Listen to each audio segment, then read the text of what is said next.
Basta nakainom ka na ng herbal na may pie water. Ayun. Kasi Bernie sana, kung lalakas ko siya uminom, lagi na siya yung ano niya sa... Pero yung dumi niya yung una, hindi ko siya nakainom ng tubig, ang itim-itim. Yung, di ba nagsabi ko sa iyo na tumais ang dami, lumalabas yung itim. Tsaka mga uod yun. Patay na yung uod. Kasi punong-puno ang diaper niya. Lagi na siya nang nag-ainom ng water. Hindi naman maitim yung madilaw-dilaw niya. Yun na nga ang ginasabi ng doktor. Kung ang dumi ni tatay, kung maganda na yan, ang dumi niya, okay na ang katawan niya. Amen. Praise the Lord. Hallelujah. Tsaka sabi mo yung, meron nagsabi na maganda yung itsura ni Brother Bernie. Oo. Di gaya yung una, malungkot siya nga. Ganun. Hindi pa siya naka-recover sa sakit niya. Pero yung nakita nila, sabi niya, Kailan yan? Nung last week? yung O makalawa? pangalawa, yung di ba punta ka dito? Oo. 3 araw ka nawala. Oo. Nilabas ko siya. Yung nakita siya, sabi niya, ay, kumusta kuya? Okay naman yung mukha mo, sabi niya. Praise the Lord, sabi niya. Praise the Lord naman. Hindi na yung gaya yung una, may sakit na talaga siya tingnan. Mura na siya ako na. Ngayon, maliwalas.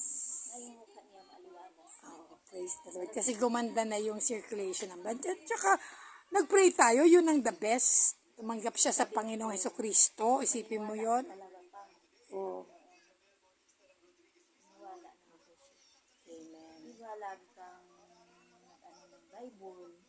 Tapos ako nga, mas una pa siya. Marag ako, hindi pa talaga ko totally sa Christian pa talaga. Nakatulog pa talaga.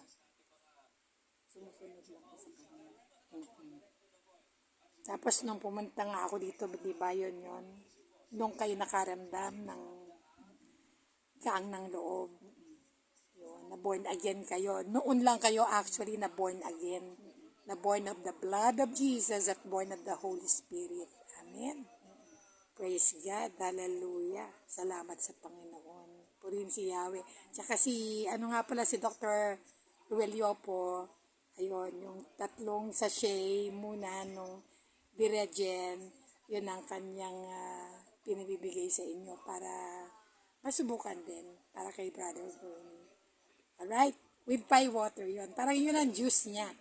Okay? Yun, all natural. 28 yung mga herbal nun na nakalagay sa sachet. So, iinumin din niya yun ngayon. Okay, ayan. Okay, thank you, Sister Light. Maraming salamat sa pagtitiwala ninyo ng inyong kalusugan sa akin.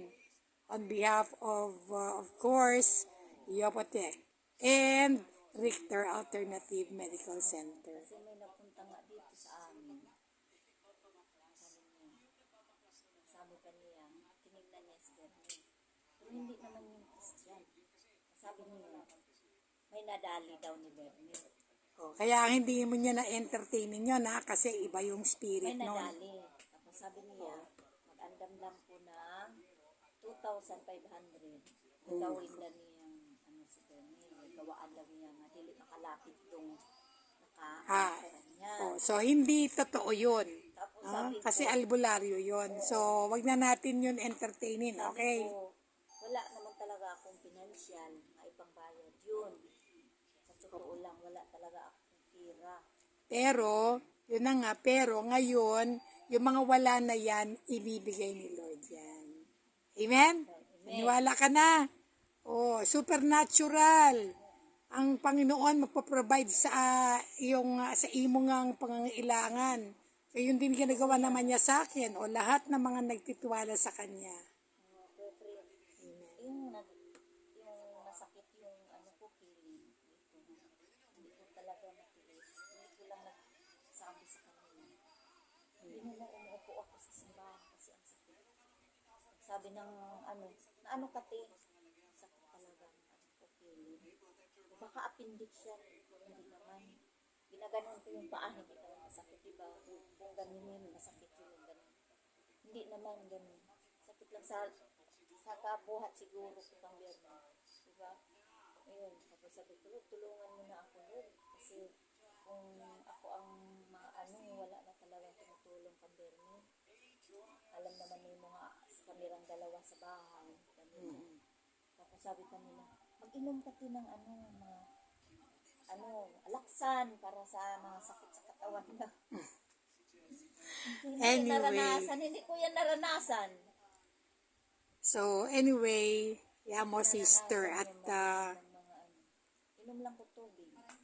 basta patuloy lang tayo una kay Lord Jesus, no? Tsaka yung salita, sinabi siya, di ba? Yung word natin, ingatan ang pagbibitaw ng salita.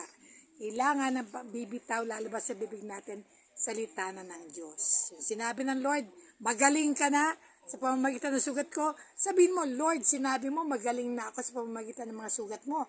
Yun ang sinasabi ko sa katawan ko, sa spirit ko, sa aking kaluluwa. Ganon. Yan na dapat. Nakasakit yung iba, pinakunahan ako. 3 araw. Bakuna. Kasi ang sabi nila magpabakuna daw. Ayaw ko sana magpabakuna. Ayaw ko talaga. Hindi mo pa kasi alam yung sa Sabi nila 11525. hindi daw pwede kung hindi ko magpabakuna. Wala kang Di ngayon, nagpabakuna ako kasi sabi nila, hindi daw makapunta SM, hindi daw makapunta gamot ni Bernie kung hindi ka daw magpabakuna. Hanapin daw yung Sino may sabi naman nun? yung mga kaibigan ko. Hindi. Kasi hindi rin nila alam yung karapatan nila Hindi. sa batas. Sa totoo lang, hindi talaga ako nagkasakit yung hindi ko nabakunahan. Yung nabakunahan ko, nilagnat ako 3 araw. Tumayo talaga ako. Isang sakit ang ulo ko, uminom ako ng tubig. Yun lang. Kaya wala talaga kaming mautusan dito. Sabi ko, baka na ako. Sige, walang bakuna. Ganun. Pero inom lang ko ng tubig. Tapos, nakaisip ko nga, kuha ng dahon ng bayabas. Nilaga ko yung dahon sa atis. Dahon sa atis. Nilaga ko yun ang ininom ko. Tama. Maganda pala ito. Tama yan. Yung anak ko, umuwi sa Masbate. 2 lang kami talaga. Yung kapitbahay namin, walang tao. Lagi. Pero tingnan mo, hindi kayo pinabayaan ni Lord. Diba?